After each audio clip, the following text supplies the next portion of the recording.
Hello everyone, I hope आप लोग बहुत अच्छे होंगे। और आज हम पढ़ेंगे पोस्ट वैदिक पीरियड या लेटर वैदिक पीरियड, उत्तर वैदिक पीरियड भी हम इसे बोलते हैं। हमने पिछली क्लास में पढ़ा था ऋग वैदिक पीरियड, है ना। तो आज हम स्टार्ट करेंगे पोस्ट वैदिक पीरियड। इसका टाइम पीरियड हम देखेंगे 1000 से 600 BC तक।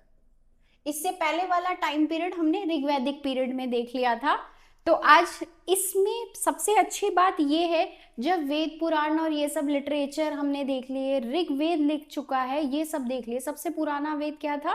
ऋग्वेद था। तो अब ये सब हमने देख लिया। अब आयरन की डिस्कवरी हो गई थी, मतलब लोहा आ गया था। इससे पहले हम आयरन का कुछ भी नहीं देख रहे, ना हम हड़प्पन पीरियड में देख रहे।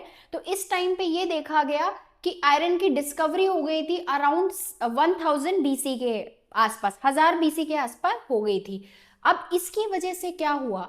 इसकी वजह से आयरन धीरे धीरे कट करते जा रहे थे, फॉरेस्ट या एग्रीकल्चर करने के लिए उनको इजी हो रहा था। इससे पहले कट नहीं कर रहे थे, किस पे बेस थे? एनिमल हस्बेंड्री कर रहे हैं या नॉमेडिक लाइफ जी रहे हैं। अब वो क्या कर रहे हैं? धीरे धीरे कटिंग कर रहे हैं। कटिंग करना उन्होंने स्टार्ट कर दिया है। कटिंग किसकी कर रहे हैं और किसकी हेल्प की वजह से? आयरन की हेल्प की वजह से ये कटिंग करना उनके लिए और इजी हो गया है। इसकी वजह से इनका लैंड की तरफ ज्यादा ध्यान जाना स्टार्ट हो गया है। अब ये चीज थी, आयरन की डिस्कवरी किस टाइम पे इजियर हो गया? आर्यन ने धीरे धीरे क्या किया, अब वो मूव करने लग गए आगे की तरफ, है ना। तो किसकी हेल्प से? आयरन की हेल्प से। सदानीरा गंडक रिवर के आसपास का एरिया है। इसकी वजह से क्या हुआ था? सदानीरा एरिया की ये ना, यहाँ पे फॉरेस्ट यहाँ तक है ना, ये क्लियर करके सदानीरा तक पहुंच गए थे। अराउंड ये गंडक रिवर का पास में था और ये ईस्टर्न बाउंड्री कहलाई, वहाँ की ईस्टर्न बाउंड्री है ये पोस्ट वैदिक पीरियड की। इसकी वजह से इनके लोगों को जो ईस्टर्न बाउंड्री तक पहुंचे, इन्हें पीपल ऑफ मगध या व्रताया भी बोला है, पर ये नॉट आर्यन, ये आर्यन नहीं थे। अब इसके बाद में हम ये देखेंगे 3 तरह की माउंटेन रेंजेस डिस्क्राइब की गई है। ये ऋग्वेद की नहीं है, ये पोस्ट वैदिक पीरियड की ही बात हो रही है ना। पोस्ट वैदिक पीरियड की ही बात हो रही है। अब इन्होंने क्या किया, इसमें 3 माउंटेन रेंजेस बताइए, त्रिकुट, केंज, मैनांज, ये 3 माउंटेन रेंजेस थी। अब इसके बाद में हमें शतपथ ब्राह्मण से है ना एक इन्फॉर्मेशन मिलती है, विदित माधव की स्टोरी। शतपथ ब्राह्मण से किसकी इन्फॉर्मेशन मिल रही है? जिसकी स्टोरीज की मिल रही है, जैसे मैंने याग्लव्य और वो वाला संवाद भी बताया था वैसे ही। सॉरी। मोस्ट इंपॉर्टेंट प्लेस किस में है? अब पोस्ट वैदिक आर्यंस थे, इससे पहले ऋग वैदिक पीरियड में किस चीज को ज्यादा इंपॉर्टेंस दी जा रही थी? इंडस रिवर को दे रहे थे या सरस्वती को दे रहे थे? तो इन्होंने क्या किया, इनकी मोस्ट इंपॉर्टेंट प्लेस क्या थी? गंगा यमुना द्वाब का एरिया इनके लिए इंपॉर्टेंट था। तो इन्होंने ये चीज मानी है ना। तो इन्होंने इंपॉर्टेंट चीज, इनकी इंपॉर्टेंस बदल गई है। अब ये वाला एक आप नोट डाउन कर लीजिए या देख लीजिए। अब इसके बाद में हम क्या पढ़ेंगे? इनका पॉलिटिकल सिस्टम पढ़ेंगे। अब पॉलिटिकल कंडीशन देखेंगे इनकी।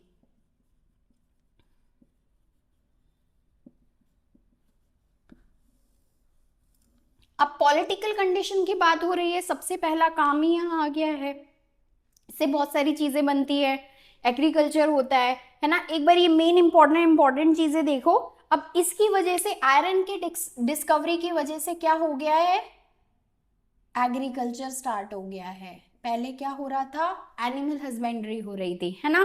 पहली चीज ये, मैं ना आपको शॉर्ट में पॉइंट टू पॉइंट चीजें बता रही हूँ, आप डिटेल में लिख सकते हैं। जैसे जैसे मैं बोल रही हूँ आप वैसे वैसे करते जाइएगा।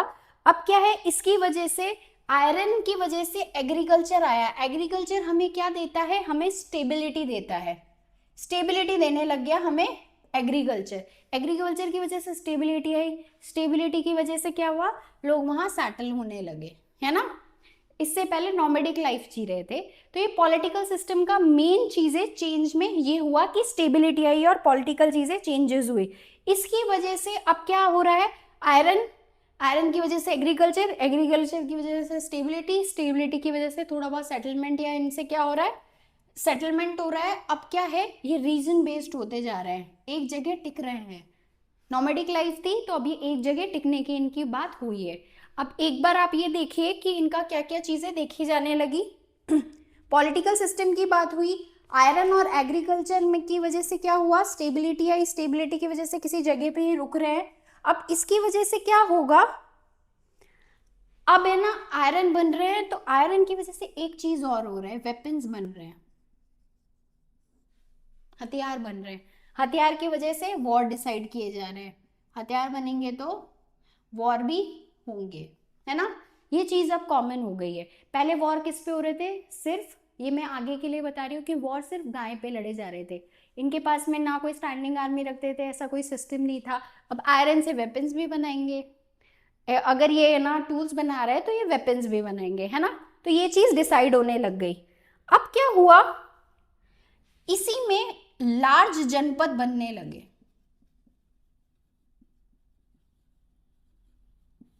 है ना। लार्ज जनपद बनने लगे, जनपद बने, जन, अब क्या है, जन यूनाइटेड बन के, मतलब जो जन और जन बन के, जन जो यूनाइटेड हुए ये, तो क्या बने, जनपद बने, है ना। जनपद बने। अब इसके बाद में क्या है, जनपद बनने के बाद में जैसे एक बड़ा हम देख सकते हैं एग्जाम्पल, मैं यहाँ पे आपको लिख के दे रही हूँ भारत या भरत, सॉरी, भरत है, भरत और पुरु, भरत और पुरु बन के क्या बन रहे हैं, कुरु, कुरु बना, ये यहां से आया है ना। ये इंपॉर्टेंट चीज यहां पे देखी। और तुर्वश, तुर्वश पर कृवि बन के पांचाल बना, पांचाली थी ना द्रौपदी, वही वाला पांचाल। ये दो चीजें इसमें देखी गई कि ये चीजें चेंज हुई, जन और जन को यूनाइट करके जनपद बना, ये पॉलिटिकल कंडीशन में देखा। आयरन बना, वेपन बने, वॉर डिसाइड हुई, स्टेबिलिटी आई, इसकी वजह से भरत और पुरु बन के कुरु बना, तुर्वश और किरवी बन के पांचाल बना, ये सब चीजें इसके अंदर हुई। अब क्या हुआ, ये धीरे धीरे ये चीजें तो हुई, अब ऊपर वाला धीरे धीरे जैसे जैसे क्लास हो रही है आप नोट डाउन करते जाइए। और अब जब है ना जनपद बन रहे हैं, प्लेसेस बन रहे हैं, तो इसकी वजह से अब वॉर बनने होने के भी रीजन बदलेंगे, लोग लड़ाइयाँ करेंगे लैंड को लेके, लैंड को लेके लड़ाइयाँ होगी, तो इसका मतलब क्या है, लोगों की लड़ाइयाँ बढ़ती जाएगी, क्योंकि लैंड चाहिए सबको, जमीन की लड़ाई है आज भी सबसे ज्यादा, है ना। तो अब क्या है, पांचाल तक आ गए थे। अब क्या है, किंग जो हमारा राजा था ना, पहले इतना ज्यादा वो नहीं था कि उसके ऊपर सभा समिति बैठती थी, अब किंग जो था वो पावरफुल होता गया धीरे धीरे। अब इस वाले पोस्ट वैदिक पीरियड में किंग पावरफुल हो रहा था, है ना। नेक्स्ट आप है ना लिखते जाइए, किंग पावरफुल हो गया और इसे है ना बहुत सारे टाइटल्स भी दिए गए, अब ये टाइटल अडॉप्ट करने लग गए, ठीक है, बहुत सारे टाइटल्स भी ये अडॉप्ट करने लग गए। अब ये देखेंगे कि अलग अलग टाइटल अब ये क्या अडॉप्ट करते थे, ये नॉर्थ, साउथ, ईस्ट और वेस्ट, ये सेंट्रल हो गया हमारा, है ना। एक बार आप ये डायग्राम बनाइए। नॉर्थ में विराट बोला जाता था राजा को, ठीक है, विराट बोला जाता था। ईस्ट में सम्राट, ठीक है, ईस्ट में सम्राट बोला जाता था। बीच में राजा बोलते हैं हम, हमारे यहाँ बीच में राजा ही बोला जाता है इसे। यहाँ पे साउथ पे भोज बोला जाता है, साउथ में भोज बोला जाता है राजा को, ठीक है। एक बार देखिए, और ये स्वराट, ठीक है, विराट, सम्राट, भोज, स्वराट और राजा, ये किंग के वेरियस टाइटल अब अलग अलग जगह के अलग अलग लोग अडॉप्ट करने लग गए। तो ये चीज अब देखी गई पोस्ट वैदिक पीरियड के अंदर। अब टाइटल अडॉप्ट कर रहा है, बहुत सारी चीजें कॉम्प्लेक्स हो रही है, तो अब किंग जो था ना, वो किंग यजनास भी परफॉर्म करने लग गया। यजनास और ज्यादा कॉम्प्लेक्स होते जाएंगे, ये अब हम देखेंगे। तो अब ये क्या है, किंग यजनास भी परफॉर्म करने लग गया, है ना। तो ये सब चीजें एक बार आप नोट डाउन कर लीजिए। अब हम यज्ञ और यजनास की बात करेंगे कि यजनास परफॉर्म करने लग गए थे किंग, किस पोस्ट वैदिक पीरियड की बात कर रहे हैं, तो पोस्ट वैदिक पीरियड की बात कर रहे हैं, तो परफॉर्म करने लग गए। तो इस पीरियड में जो बहुत पॉपुलर यजनास थे, 2-3 के हम नाम देखेंगे। सबसे पहले हमने ना बहुत बार नाम भी सुना होगा कि सबसे पहले चलो ठीक है, हम राजसूय यज्ञ देख लेते हैं। ठीक है, फर्स्ट राजसूय यज्ञ होता था, या मैं हिंदी में भी लिख देती हूँ, राजसूय यज्ञ होता था। ये सुप्रीम पावर दिखाने के लिए होता था, या कोरोनेशन के टाइम पे ये किया जाता था। अब ये क्या था, किंग है ना, प्लफ चलाता था, हल चलाता था लैंड पे, और ये तब ये परफॉर्म किया जाता था, ये वाला यज्ञ। ठीक है, तो ये किस टाइम पे किया जाता है, द टाइम ऑफ, ठीक है, इस टाइम पे किया जाता था, और प्लफ चलाता था फील्ड पे।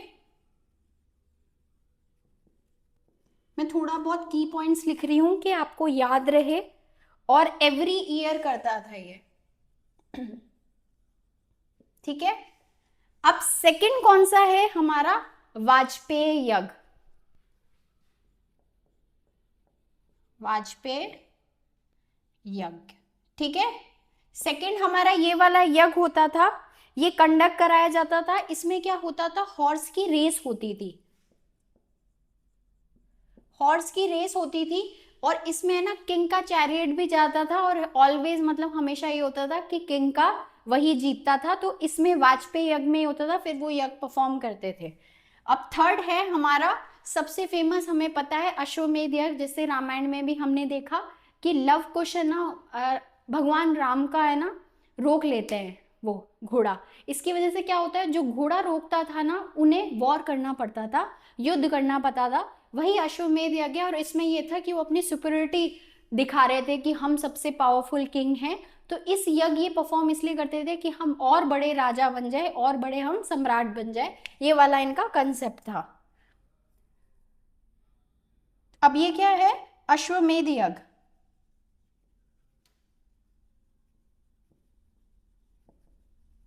ठीक है, अश्वमेध यज्ञ है। अब ये किस लिए, ऑलवेज हमेशा एक्सपेंशन ऑफ एम्पायर के लिए ही होता था। हॉर्स, अश्वमेध मतलब, अश्व का मतलब हॉर्स होता है, अश्व का मतलब हॉर्स होता है। इसमें क्या करते थे, अपना हॉर्स छोड़ते थे, इसमें चैरियट चलाया जा रहा है, रेस हो रही है हॉर्सेस की, है ना। तो ये 3 तरह के यजनास थे। अब क्या थे, 12 तरह के, मैंने ना मिनिस्टर्स की बात की थी, वही 12 तरह के मिनिस्टर्स होते थे। किसके लिए होते थे, मिनिस्टर्स क्या काम करते हैं, काउंसिल ऑफ मिनिस्टर की तरह वर्क करते हैं, पर ये यहाँ पे ये नहीं लिखना, और ये मिनिस्टर रत्नी बोलते हैं, है ना। 12 तरह के मिनिस्टर्स थे, इसी में ही इनको है ना 12 मिनिस्टर को सेम ऋग्वैदिक पीरियड की तरह रत्नी बोला गया। ठीक है, रत्नी बोला गया। अब है ना 2 तरह की ऑर्गेनाइजेशन भी थी, सभा, समिति और विदित। विदित का इस टाइम पे ऐसा कोई विदित वाला सीन ये वाला नहीं देखा गया। विदित का जो इंपॉर्टेंस था इस वाले पीरियड में खत्म होता हुआ दिखा। ठीक है, विदित का कोई मेंशन नहीं मिला। सभा एंड समिति किसको कंट्रोल करने के लिए थी, किंग को कंट्रोल करने के लिए थी। पर धीरे धीरे पोस्ट वैदिक पीरियड में क्या देखा गया, इन दोनों की जो पावर्स थी उसमें डिक्लाइन आना लग गया, डिक्लाइन आने लग गया, क्योंकि अब क्या हुआ, किंग के पास में ज्यादा पावर हो गई। पहले इनको कंट्रोल करने के लिए कि बहुत ज्यादा निरंकुश ना हो जाए, इसीलिए थी। अब क्या हुआ, सभा और समिति में थोड़ा डिक्लाइन आने लग गया, और किंग का कंसेप्ट पावरफुल होता गया। अब क्या हुआ, किंग का कंसेप्ट पावरफुल हो रहा है, इसकी वजह से क्या बोला गया, हाँ, सभा और समिति में एक बात और है, सभा और समिति प्रजापति, या ना क्या बोला गया है, सभा और समिति के लिए 2 बातें और बोली गई है कि अथर्ववेद में है ना सभा और समिति, अथर्ववेद किसमें पढ़ा था हमने, ऋग्वैदिक पीरियड में।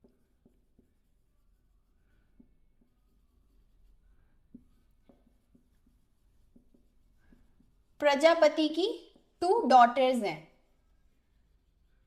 ये भी मिलता है हमें मेंशन कि ये है ना सभा और समिति नाम की प्रजापति की 2 डॉटर से, कहाँ से मिलता है, अथर्ववेद से हमें ये मेंशन मिलता है।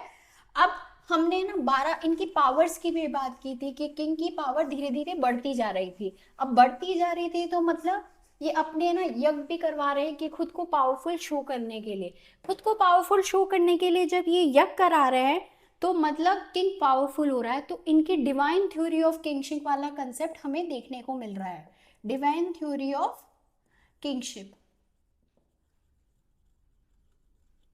है ना। डिवाइन थ्योरी ऑफ किंगशिप वाला कंसेप्ट हमें मिल रहा है। अब ये पॉपुलर होने लग गया, ये वाला कंसेप्ट पहले नहीं था पर नाउ पॉपुलर। की पॉइंट्स लिख रहे हैं हम ओनली। अब इसमें क्या देखेंगे कि अब हमने ना टैक्स की बात भी यहीं कर लेते हैं। टैक्स था पहले ना मैंडेटरी नहीं था, और उस टैक्स को क्या बोलते थे, बलि। अभी भी बलि ही बोलेंगे, ये लर्न रखना है, पर अब ये कंपलसरी कर दिया गया। ये टैक्स अब देना ही पड़ता था, ये आपके लिए अब कंपलसरी हो गया। क्योंकि अब टैक्स कंपलसरी क्यों हुआ है, लड़ाइयाँ हो रही है, वेपन्स बना रहे हैं, लैंड के लिए लड़ाइयाँ हो रही है, अब किंगशिप की थ्योरी स्ट्रांग हो रही है, तो इसकी वजह से क्या है, अब टैक्स लेना जरूरी है। पैसे चाहिए अब आपको राज्य चलाने के लिए, पहले नहीं चाहिए थे, एक जगह झोला उठा के चल देते थे, ऐसा वाला कंसेप्ट था। तो अब टैक्स क्या था, बलि हो गया था कोई, पर कोई रेगुलर स्टैंडिंग आर्मी अभी भी नहीं थी। स्टैंडिंग आर्मी का अभी तक ऐसा कोई इतना ज्यादा कंसेप्ट हमने नहीं देखा, मतलब इतना स्टैंडिंग आर्मी अभी भी नहीं आई थी। अब किंग ने क्या कर दिया था, ये तो कंपलसरी हो गया था, स्टैंडिंग आर्मी भी नहीं है, ये कुछ हो गए हमारी पॉलिटिकल कंडीशंस। अब हम नेक्स्ट क्या देखेंगे, पॉलिटिकल कंडीशन में बलि नाम सेम रहेगा पर ये कंपलसरी हो गया था, ये वाली चीज हमें लर्न करनी है। पहले वाले में कंपलसरी नहीं था, आपकी बाय चॉइस दे सकते हो। स्टैंडिंग आर्मी अभी भी नहीं होती थी, स्टैंडिंग आर्मी में यही था कि ये कोई रेगुलर आर्मी नहीं रखते थे, अभी तक इनका ये वाला नहीं था कि एक साथ हम बुला लेंगे जब जरूरत पड़ेगी। अब नेक्स्ट हम पढ़ेंगे हमारी इकोनॉमी कैसे चलती थी, क्योंकि पैसा इकट्ठा करना बहुत ज़रूरी है। अब लैंड की लड़ाई हो रही है, और जब लैंड की लड़ाई होती है तो बहुत सारी चीज़ें कॉम्प्लेक्स हो जाती है। तो एक बार आप ये चीज़ें लिख लीजिए। अब हम देखेंगे इकोनॉमिक कंडीशन, क्योंकि इतना बड़ा पॉलिटिकल सिस्टम चलाना है या इतनी सारे लैंड्स चाहिए या वॉर हो रहे हैं, आयरन आ गया है। जब आयरन आ जाते हैं लोगों को पावर हो गया, डिवाइन थ्योरी ऑफ किंगशिप आ गई, दैवीय सिद्धांत आ गया, किंग को ये हो गया कि मुझे सबसे ज़्यादा पावरफुल होना है। अब हमारे फैमिलीज में भी क्या होता है, जब पावर वाला चीज़ें आ जाती है ना, तब आप ये नहीं देखते कि सारी चीज़ें आपके अंडर आ जाए, तो ये वाला कंसेप्ट आ जाता है। अब इसके लिए सबसे इंपॉर्टेंट क्या चाहिए आपको, अर्थ, मतलब इकोनॉमिक कंडीशन आपकी स्ट्रांग होनी चाहिए। तो इकोनॉमिक कंडीशन की बात आ रही है, पहले क्या देखा हमने, एनिमल हस्बेंड्री, या वो नॉमेडिक लाइफ जी रहे थे, नॉमेडिक लाइफ जी रहे थे। इससे क्या हो रहा था, इसकी वजह से चीज़ें क्या थी, सिर्फ वो कोई लैंड पे नहीं टिकते थे, एक जगह रहते थे फिर दूसरी जगह मूव करते थे, बन जा रहे हैं, है ना, घूमे बन जा रहे, ऐसा टाइप ना। तो एग्रीकल्चर बहुत ज़्यादा लार्ज स्केल में होने लगा, किसकी हेल्प से होने लगा, ड्यू टू आयरन। आयरन की वजह से है ना एग्रीकल्चर बहुत ज्यादा लार्ज स्केल पे होने लग गया। अब वो क्या करने लगे थे, वो है ना सरप्लस प्रोडक्शन करने लगे थे। सरप्लस प्रोडक्शन का मतलब ये होता है खुद की चीजें तो आप पूरी कर रहे हो, आपका पेट भर रहे हो, आपके परिवार के लिए कंप्लीट है, पर सरप्लस प्रोडक्शन क्या होता है, उसके अलावा भी आप प्रोडक्शन कर रहे हो, उत्पादन कर रहे हो, और वो क्या काम आ रहा है, वो आप बेच रहे हो फिर, और उससे क्या कमा रहे हो, पैसा कमा रहे हो, और वो आपका एक तरीके का एक बिजनेस भी हो गया, और उससे आप पैसा आ रहा है आपके पास में, और इससे क्या होगा आपके पास में फिर एक्सचेंज भी होने लगेंगे, और इससे आप पैसे भी अच्छा कमाओगे। अथर्ववेद में ये बोला गया है कि एग्रीकल्चर स्टार्ट हुई थी, अथर्ववेद के अंदर मेंशन है, ये किसने स्टार्ट की थी, पृथ्वी ने स्टार्ट की थी, ठीक है। अब काठक संहिता में ना ये बोला गया है, काठक संहिता और शतपथ ब्राह्मण, ये हिंदी में ही शतपथ ब्राह्मण ही है, मैंने इंग्लिश में लिख दिया है, इसमें कंफ्यूजन का नहीं है। इसमें ये एक्सप्लेन किया गया कि डिस्क्रिप्शन ऑफ प्लफ, प्लफ मतलब हल, हल का डिस्क्रिप्शन दिया गया है, और ये बताया गया है कि उसे 24 बैल खींच रहे थे। इसका मतलब इतना बड़ा हल खींच रहे हैं, तो अच्छे से जब आयरन की टिप होगी ना, आयरन की टिप की वजह से क्या होता है, अच्छे से डिग कर पाते हैं, आगे अच्छे से गड्ढे हो पाते हैं, और वो बीज अंदर तक जा पाते हैं। अच्छे से खुदाई होती है, इसकी वजह से हमारा प्रोडक्शन बहुत अच्छा होता है। अब क्या हुआ कि 24 बुल मतलब बैल खींच रहे, इसका मतलब उनको यूज आ गया है एनिमल्स को यूज करना, और इसकी वजह से सरप्लस प्रोडक्शन भी अच्छा होगा, एग्रीकल्चर भी अच्छा होगा। तो ये चीजें अब इन्हें पता लग गई थी। अब बहुत सारे फूड ग्रेन्स के बारे में मेंशन हुआ है कि मतलब एक तरह का अनाज ही नहीं लगाते थे, ये बहुत तरह का अनाज अनाज लगाते थे। अब इससे क्या, ये कहाँ पे मेंशन है, पोस्ट वैदिक लिटरेचर जो भी रही उसमें इनका मेंशन आया है ना। अब क्या देखेंगे, animal husbandry. Animal husbandry Rig वैदिक पीरियड में तो बहुत इंपॉर्टेंट थी, पर इसमें सिर्फ ये बात करेंगे इम्पोर्टेंट कि काउ और हाउस, जो हॉर्स था हमारा घोड़ा, वो लवेबल एनिमल था इनके लिए। काय हमेशा इंपॉर्टेंस दी गई वैदिक पीरियड के अंदर, चाहे पोस्ट वैदिक हो चाहे ऋग वैदिक हो, हॉर्स लड़ाई लड़ने के लिए बहुत इंपॉर्टेंट था, बट हड़प्पन कल्चर में ये बहुत ज़्यादा पॉपुलर नहीं था। अब नेक्स्ट बात हम क्या करेंगे, इंडस्ट्री की। ठीक है, इंडस्ट्री की बात करेंगे। इंडस्ट्री में ये देखा गया कि इंडस्ट्री में डेवलपमेंट हुआ कंपेयर टू ऋग वैदिक पीरियड, मतलब पहले से ज्यादा डेवलपमेंट हुआ। ठीक है, मैं अगर ये वाला एरो बना रही हूँ मतलब डेवलपमेंट हो रहा है या इंक्रीज हो रहा है। ठीक है, बट इतना ज्यादा डेवलप कंडीशन में नहीं देख सकते कि ये अल्टीमेटली है तो ग्रामीण सभ्यता ही ना, तो इतना ज्यादा नहीं देखा गया, पर डेवलपमेंट हुआ, इतना ज्यादा डेवलपमेंट नहीं हुआ।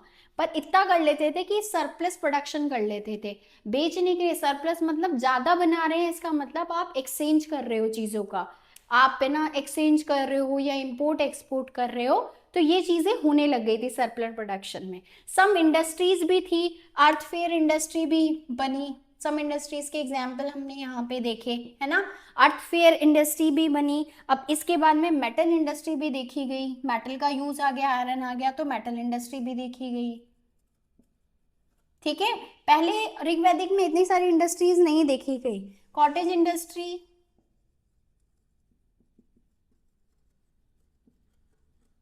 ठीक है, कॉटेज इंडस्ट्री देखी गई, लेदर इंडस्ट्री देखी गई। लेदर मतलब चमड़े का यूज भी पता लग गया, एनिमल्स को कैसे यूज करना है ये भी पता लग गया। अब इन्हें वुड का यूज भी पता लग गया, वुड इंडस्ट्री भी वुडन चीजें इनको कैसे यूज कर रही है, हल बनाने लग गए। उसके आगे टिप पे ये क्या यूज करने लग गए, आयरन यूज करने लग गए। तो ये चीजें, ये इंडस्ट्री बहुत ज्यादा इस टाइम पे पीरियड पे आ गई थी।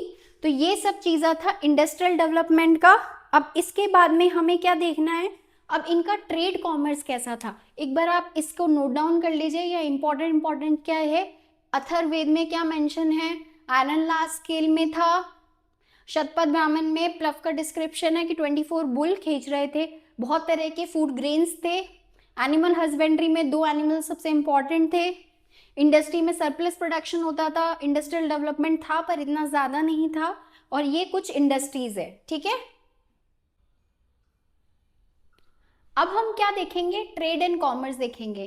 पहले हमने इकोनॉमिक कंडीशन में बात करी, जब इंडस्ट्रीज इतनी ज़्यादा डेवलप थी पर इतनी ज़्यादा डेवलप नहीं थी। तो हम ट्रेड एंड कॉमर्स में भी यही देख रहे हैं कि इतना ज़्यादा डेवलपमेंट नहीं हुआ था, इतनी ज़्यादा डेवलप्ड नहीं थी ये, इतना ज़्यादा नहीं बोल सकते हम। अब बात करते हैं कि कॉइन सिस्टम, एक्सचेंज बहुत ज़रूरी है। अगर कोई भी आप इंडस्ट्रीज या कोई बिजनेस कर रहे हैं या ट्रेड कर रहे हैं, तो एक्सचेंज के लिए मीडियम क्या है, कॉइन सिस्टम भी इतना ज़्यादा डेवलप नहीं था। ऋग्वैदिक पीरियड में भी काउ और निश को यूज़ किया था। निश क्या था, मैंने एक गोल्ड ऑर्नामेंट बताया था, वही ये वाला वर्ड आप ऋग्वैदिक में भी लर्न करना। तो ये करेंसी के लिए यूज़ किया जाता था। ठीक है, अब इसके बाद में क्या गया, मनी को इंटरेस्ट पे भी दिया जाता था, ये सब चीज़ें भी यहाँ पे देखी गई। अब इसके साइड में हम क्या देखेंगे, अब सोशल सिस्टम देखेंगे। हम सोशल सिस्टम या सोशल कंडीशन देखेंगे कि पोस्ट वैदिक पीरियड की सोशल कंडीशन कैसे थी। ये इंपॉर्टेंट है, सारी चीज़ें उल्टी हो जाती है इसके अंदर, जो हमने आज तक पढ़ी ना ऋग्वैदिक पीरियड में, वो इसमें नहीं है। सोशल कंडीशन इसमें अलग है। तो सोशल कंडीशन के अंदर हम क्या देखेंगे कि सोसाइटी को क्या किया था, 4 पार्ट में डिवाइड किया था, 4 सेक्शन में डिवाइड किया गया। ठीक है, सबसे पहले ब्राह्मण रखे गए, फिर क्षत्रिय रखे गए, फिर वैश्य रखे गए, और फिर शूद्र रखे गए।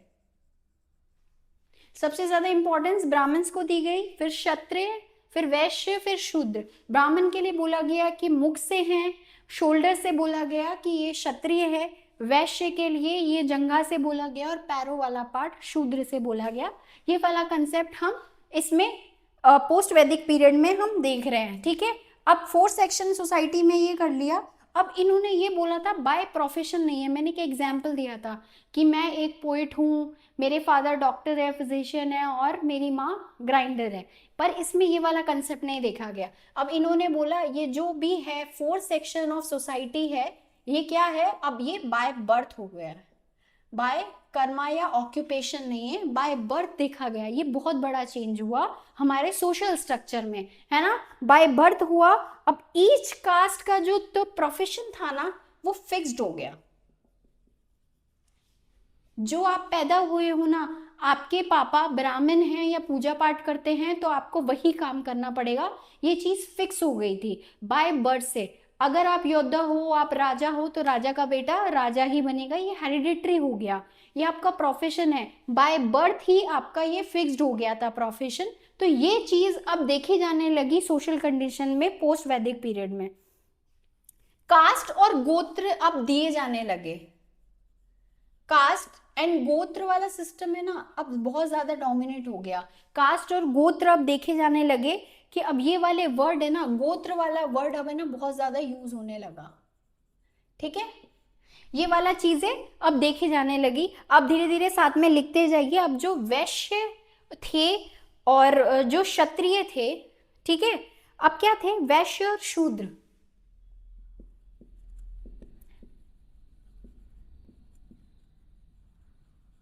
वैश्य और शूद्र, ठीक है ना, वैश्य और शूद्र, ब्राह्मण और क्षत्रिय, ठीक है, ब्राह्मण और क्षत्रिय। ये दो दो का पेयर मैंने बनाया है, वो इसीलिए बनाया है कि इसको तो दे वर द प्रोडक्टिव क्लास,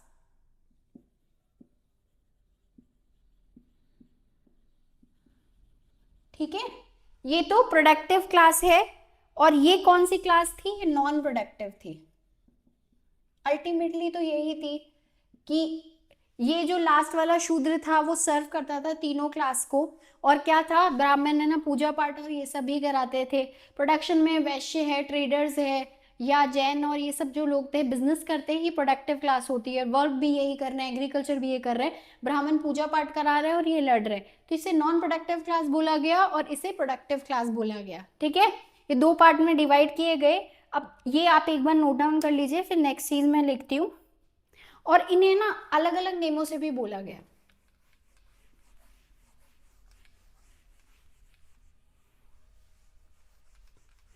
अलग अलग नेमों से भी बोला गया इनको। ब्राह्मण, क्षत्रिय, फिर से हम लिखेंगे वैश्य और शूद्र, ठीक है। ये 4 है।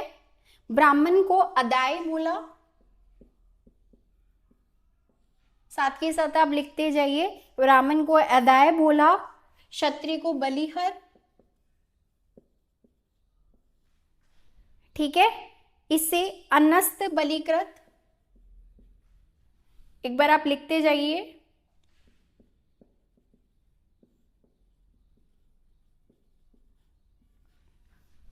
अनस्थे बलिहर, ठीक है। अब इस बलिकृत, सॉरी बलिकृत, ठीक है। अदाय, बलिहर, अनस्ते बलिहत, अनस्ते प्रेष्य,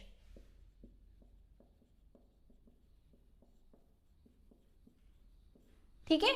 ये 4 अदर नेम से भी इनको बोला जाने लग गया। अब क्या देखा गया कि ब्राह्मण्स को है ना अलग से पावर और सुप्रीमेसी देखी जाने लगी इस पीरियड के अंदर। इन्हें सबसे ऊपर स्थान दिया गया और ये बोले पूजा पाठ या जो भी जगह है वो सबसे ऊपर माने जाने लगे। किस पीरियड में माने जाने लगे, पोस्ट वैदिक पीरियड की बात हो रही है ये, है ना। बाय बर्थ वाला सीन स्टार्ट हो गया इसमें कि इनको ब्राह्मण्स को सुप्रीमेसी दी जाने लगी, इनके पास में एक अलग से पावर होती थी, ठीक है, अलग से पावर दी जाने लगी। अब इनको क्या था, ये जो सारे प्रोडक्शन ऑफ सोर्सेस थे या सारी चीजें थी वो ये कंट्रोल करते थे। ये देखा जाने लगा पोस्ट वैदिक पीरियड में। ठीक है, सबको अपने काम डिफाइन कर दिए गए। जो एक्चुअल पावर थी, पर जो अब शासन है, ये सब चीजें हैं, वो एक्चुअल पावर ने सुप्रीमेसी तो इनको दे दी, सारी चीजें यही बताएंगे, पर एक्चुअल पावर लड़ कौन रहा है आपके लिए, सारी चीजें क्या कर रहा है, एक्चुअल पावर क्षत्रिय के पास में रखी गई। राजा ये होते थे, है ना, राजपूत और ये क्षत्रिय हैं, तो राजा ये होते थे, लड़ते आपके लिए ये हैं, युद्ध ये कर रहे हैं, और ये आपको बताते थे कि पूजा पाठ यज्ञ करो, ये करो, ये बहुत ज्यादा कॉम्प्लेक्स होते गए धीरे धीरे। तो ये क्षत्रिय एक्चुअल पावर इनके अंदर थी। फिर इसके बाद में क्या था कि अब जो सोशल मोबिलिटी का था ना, वो एंड हो गया था। अब धीरे धीरे ना बहुत बुरी कंडीशन होती जा रही थी शूद्रों की, इनको बहुत अच्छा ट्रीट नहीं करते थे, अनटचेबिलिटी जैसा चीजें देखे जाने लगी, ये वाली चीजें इसके अंदर सोशल कंडीशन में देखा जाने लगा। ठीक है, अब इसके बाद में इंटरकास्ट मैरिज जो थी वो अब नहीं होती थी, अच्छी नहीं माने जाने लगी लव मैरिजेस, क्योंकि ब्राह्मण्स का बहुत ज़्यादा डोमिनेंस बढ़ गया था इसके अंदर, अनटचेबिलिटी स्टार्ट हो गई, शूद्रों से बहुत ज़्यादा अनटचेबिलिटी करने लगे, छुआछूत का कंसेप्ट बहुत ज़्यादा आने लग गया था। ये सोशल कंडीशन की कुछ चीज़ें हैं, और बहुत धीरे धीरे है ना कुरीतियाँ सामने आने लग गई, जैसे जैसे ब्राह्मण्स और इनको पावरफुल होने लग गया, ये अपने अकॉर्डिंग चलाने लगे, और बहुत ज़्यादा कॉम्प्लेक्स होना स्टार्ट हो गई चीज़ें, क्योंकि इनको क्या हुआ, आराम से बाय आप जिस चीज में अच्छे हो आप पहले वो काम कर सकते थे। अगर आप ब्राह्मण हुए हो या क्षत्रिय हुए हो या वैश्य हुए हो या शूद्र हुए हो, आपको अब फिक्स्ड है, आपको वही काम करना पड़ेगा चाहे आप कितने ही अच्छे हो। जैसे ब्राह्मण बहुत अच्छा ट्रेडर हो, पर ऐसा नहीं, मतलब इन्होंने ऐसी सोसाइटी बनाई, अनटचेबिलिटी स्टार्ट हो गई, इंटरकास्ट मैरिज मतलब लव मैरिजेस खत्म हो गई, ये सब चीजें देखी। अब इस टाइम पे दो थ्योरीज बहुत ज्यादा फेमस हुई, थ्योरी ऑफ कर्मा, ठीक है, थ्योरी ऑफ कर्मा बहुत ज्यादा फेमस हुई, और रीबर्थ की थ्योरी कि वापस पुनर्जन्म होगा, ये वाली थ्योरी, और आपका कर्म का सिद्धांत, कर्म का सिद्धांत और रीबर्थ मतलब पुनर्जन्म का सिद्धांत, ये थ्योरी बहुत ज्यादा फेमस हुई इस टाइम पे। अब ये वाली चीजें आप साथ के साथ नोट डाउन करने चाहिए। अब हम ये देखेंगे, ये वाला तो हमने देख लिया, अब हम देखेंगे विमेन की कंडीशन उस टाइम पे कैसे थी। मैं पहले ही बोल रही हूँ, जब इंटरकास्ट मैरिज ये चीजें कॉम्प्लेक्स होती जा रही है, तो अब विमेन की कंडीशन कैसे देखेंगे। विमेन की कंडीशन अगर हम ऋग वैदिक पीरियड से कंपेयर करें तो उनकी कंडीशन धीरे धीरे डिक्लाइन होती जा रही थी, अच्छी कंडीशन नहीं थी कंपेयर टू ऋग वैदिक पीरियड, ये चीजें इसमें देखी जाने लगी। अब हम विमेन की कंडीशन देखेंगे पोस्ट वैदिक पीरियड में। अब सबसे इम्पॉर्टेंट बात यह है, अगर हम सोसाइटी की बात करते हैं तो सबसे इम्पॉर्टेंट यह है कि महिलाओं की स्थिति उस टाइम पे कैसी थी, इससे जाना जाता है कि उस टाइम की सोसाइटी कैसी चल रही थी, कितनी कॉम्प्लेक्स थी या क्या इंप्रूवमेंट हुए। अब ये देखा गया ऋग वैदिक से अगर कंपेयर करेंगे तो विमेन की कंडीशन धीरे धीरे डिक्लाइन होती जा रही थी, उनकी कंडीशन खराब होती जा रही थी। इसी में अथर्ववेद में है ना एक एग्जाम्पल दे रखा है, उन्होंने बेटियों या डॉटर्स को ये बोला है कि ऑल रीजन ऑफ सॉरोज, सारे दुखों का कारण बेटियां ही होती है, ये अथर्ववेद में लिखा गया। ऐतरेय ब्राह्मण में ये बोला गया अगर बेटी का जन्म होता है ना तो इस बात को क्रिटिसाइज किया गया है ऐतरेय ब्राह्मण के अंदर। मैत्रायणी संहिता में ये बोला गया कि कंपेयर किया है डॉटर्स को बुरी चीजों से, अल्कोहल और गैम्बलिंग के कंपेयर किया है कि इतनी बुरी होती है, उसमें एक डॉटर भी मानी गई है कि गैम्बलिंग, जुआ और अल्कोहल, दारू इतनी बुरी चीज मानी जाती है, उसी से कंपेयर कर रहे हैं डॉटर को। तो ये बहुत धीरे धीरे कंडीशन क्या होती गई, धीरे धीरे कंडीशन बहुत बुरी होती गई हमारे समाज में, ये धीरे धीरे चीजें आती गई। और आज स्टिल नाउ फिर एक टाइम आता था कि बेटियों को मार देते थे या मटके में दबा के बताते ही नहीं थे कि बेटियां नहीं होनी चाहिए, तो ये वाली चीजें धीरे धीरे होती गई। नियोग प्रैक्टिस जो थी, मैंने बताया था आपको नियोग सिस्टम क्या होता है ऋग्वैदिक पीरियड में, कि अगर उनका हस्बैंड मर जाता है, या ये वाला जो एग्जाम्पल मैंने तुम्हें बताया था कि वो देवर से अपना बच्चा उत्पन्न कर सकती है, वो रिड्यूस हो गया कंपेयर टू ऋग्वैदिक पीरियड। पर विमेन को अभी भी एजुकेटेड किया जाता था। कुछ एग्जाम्पल मिले हैं गार्गी और मैत्रेयी के, कि ये कुछ विदुषी महिलाएं थी उस टाइम की। विडो रिमैरिज कंटिन्यू थी, अभी भी विडो रिमैरिज होती थी, ये विमेन की कुछ चीजें देखी गई। अब क्या था, अगर इनका जो चीजें हैं वो डिक्लाइन हो रहे हैं तो सुपीरियरिटी किसकी बढ़ेगी, किसको ज्यादा पावरफुल माना जाएगा। जो मेन की पावर थी, पैट्रियार्कल सोसाइटी थी, उनकी पावर धीरे धीरे बढ़ती गई। तो ये थी कुछ विमेन की कंडीशन, हमने कंपेयर करी ऋग वैदिक से, धीरे धीरे खराब होती गई और आगे हम चलते जाएंगे तो और खराब होती जाएगी। तो ये कुछ चीज़ें थी। बाद में सती सिस्टम, ये बहुत बुरी बुरी चीज़ें हमने देखी जो आज ये कुरीतियों को ख़त्म किया गया है। अब नेक्स्ट हम देखेंगे रिलीजियस कंडीशन। तो एक बार आप ये नोट डाउन कर लीजिए। अब हम रिलीजियस कंडीशन पढ़ेंगे। इस टाइम पे रिलीजियस कंडीशन में क्या चेंजेस हुए, कंपेयर करें हम ऋग वैदिक पीरियड से। तो अब इसमें क्या हुआ कि नेचुरल पॉलिथिज्म, मोनोथिज्म और निर्गुण ब्राह्मण जो ऋग्वेद में हमने पढ़ा था वो स्टिल कंटिन्यू रहेगा, कि वो कंटिन्यू था वो वाला कंसेप्ट कि नेचर की पूजा करेंगे, ये वाला लोग एकदम से कोई चीज़ नहीं छोड़ देते हैं। तो ये वाली चीज़ें नहीं थी, ये स्टिल कंटिन्यू थी। आप पिछली वाली क्लास से ये वाली चीज़ ले लेगा। अब आइडल वर्शिप अभी भी नहीं थे, टेम्पल्स अभी भी बने नहीं थे, पर ये देखा गया जो यज्ञ करे जाते थे ना वो धीरे धीरे कॉम्प्लेक्स हो गए, उसके विधि विधान बढ़ गए। अब ये होने लग गया कि सिर्फ पुरोहित ही ये परफॉर्म कर सकते हैं। अब ये माना जाने लगा कि ये जो परफॉर्म किए हैं ना, ये यज्ञ जो हम कर रहे हैं या करवा रहे हैं, ये सिस्टमैटिक मैनर से होना चाहिए, पुरोहित ही करे। सिस्टमैटिक नहीं हुआ तो ये माना जाता था कि देव, ये यज्ञ ना बियॉन्ड टू देवतास है। उन्हें ये बोला था इसकी वजह से क्या रिजल्ट आपको तभी मिलेंगे जब आप सिस्टमैटिक से है ना कंप्लीट करोगे इसे, ये माना जाने लगा पोस्ट वैदिक पीरियड में। इंद्र अग्नि, अब हम भगवान और ये हमारी देवतास की बात करे जाते हैं, इंद्र वरुण और इनको ज़्यादा इंपॉर्टेंस दी जाती थी, अग्नि को। अब धीरे धीरे पोस्ट वैदिक पीरियड में क्या हुआ, इंद्र अग्नि और वरुण को ये अपनी इंपॉर्टेंस खोते गए और नए प्राइम गॉड किसे बनाया, ब्रह्मा विष्णु और महेश को प्राइम कंसेप्ट में प्राइम गॉड बनाए गए, ये देखा गया। अब पूषण जो कैटल के गॉड माने जाते थे ऋग वैदिक पीरियड में, ये कैटल के गॉड कब थे, ऋग वैदिक की बात हो रही है, ये ऋग वैदिक पीरियड में, ठीक है।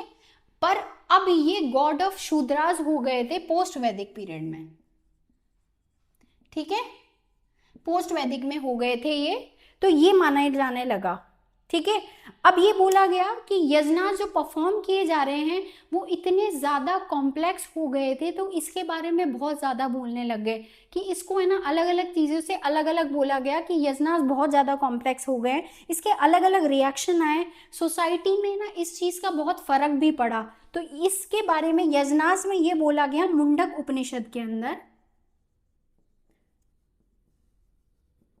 मुंडक उपनिषद में इसके लिए ये बोला गया कि rituals like a broken boat, टूटी हुई नाव के समान है हमारे rituals, rituals are a broken boat, टूटी हुई नाव के समान ये हमारे हैं। अब उपनिषद किस लिए होते थे, वो ज्यादा इंपॉर्टेंस देते थे नॉलेज को। उपनिषद का मेन मोटिव क्या था, आपको नॉलेज दे, पर ये ज्यादा किस पे दे रहे हैं कि ये माना जा रहा है इनका कि कॉम्प्लेक्स किसको करते जा रहे हैं, यज्ञ को करते जा रहे हैं। इंपॉर्टेंस किसे देनी चाहिए, आपको नॉलेज को इंपॉर्टेंस देनी चाहिए, है ना, ये चीजें ज्यादा इंपॉर्टेंट है। पर क्या हुआ, इसी बात पे फिर मुंडक उपनिषद में रिचुअल्स आ रहा है ब्रोकन बोट हैज, और फिर इसमें ये हुआ कि उपनिषद का मैंने इंपॉर्टेंस बता दिया है। अब इससे क्या फर्क हुआ, मेटेरियलिस्टिक चीजों की पहले यज्ञ में डिमांड करते थे, अब मेटेरियलिस्टिक चीजों की तो डिमांड कम हो गई, है ना, वो डिमांड तो कम हो गई। अब एक नया कंसेप्ट दिखे जाने लगा आर्यंस के अंदर, कंसेप्ट ऑफ मोक्ष, मोक्ष चाहिए आप सबको, ये वाला चीज डेवलप हो गया अब धीरे धीरे। क्यों हो गया, अब इतने कर्म कांड आप कर रहे हो उसके बाद में आपको मोक्ष ही चाहिए, क्योंकि अब डर लगने लग गया लोगों को कि मोक्ष मिलना जरूरी है। क्योंकि पहले सिर्फ आप कैटल और इस चीज के लिए कर रहे हो, अब चीजें कॉम्प्लेक्स हो रही है, आप कुछ भी कर रहे हो, तो इसके बाद में ये फिर क्या हुआ कि वो मटेरियलिस्टिक चीजों की डिमांड वाला तो कम हो गया, क्योंकि ये चीजें आप लड़ाई या इस चीजों से ले रहे हो। फिर अब क्या हुआ, कंसेप्ट ऑफ मोक्ष है ना धीरे धीरे डेवलप्ड हो गया, ठीक है, ये वाला चीज अब देखी जाने लगी। तो ये हमारे रिलीजियस कंडीशन थी। मैंने मोटे मोटे टॉपिक कवर कर दिए पोस्ट वैदिक पीरियड के। पिछली क्लास में मैंने ऋग वैदिक पीरियड का इंपॉर्टेंट चीज़ें कवर कर ली थी। तो आज की क्लास यहीं तक थी। नेक्स्ट हम महाजनपद पीरियड पढ़ेंगे।